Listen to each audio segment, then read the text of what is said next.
আজকে ছাত্র যুবকদের বলেছিল না সব ঘরে ঘরে চাকরি দিবে, কোথায় ঘরে ঘরে চাকরি? আজকে চাকরি নেয়, ঘরে ঘরে আজকে বেকারত্ব সৃষ্টি হচ্ছে, বেকার বাড়ছে। আওয়ামী লীগের লোকজনকে কিছু চাকরি দিচ্ছে, সব জায়গায় আওয়ামী লীগ বসানো হচ্ছে। তারপরে কৃষকদেরকে বলেছিল যে কৃষকের কৃষি উপকরণের মূল্য হ্রাস করবে, বিনামূল্যে সার দিবে, কৃষি উপকরণে বিনামূল্যে বাকি কৃষি উপকরণ দিবে, কিন্তু সেটা করেনি। কৃষকদের আজকে আরো দুরবস্থা, জনগণকে বলেছিল 10 টাকা কেজি চাল দেবে, সেটাও দেয় না। কৃষকের আজকে কি দুরবস্থা, কৃষকের আজকে এইটা হলো ভরা মৌসুম, ধান কাটছে এখন, নর্থ বেঙ্গলে অনেকে আছে জানেন, সারা দেশে এখন ধান কাটা মারা হচ্ছে।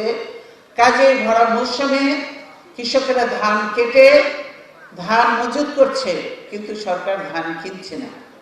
এখন আমদানি করছে বিদেশ থেকে। কেন? আমাদেরকে এখনই ঘাটতি পড়েছে যে আমাদেরকে আমদানি করতে হচ্ছে?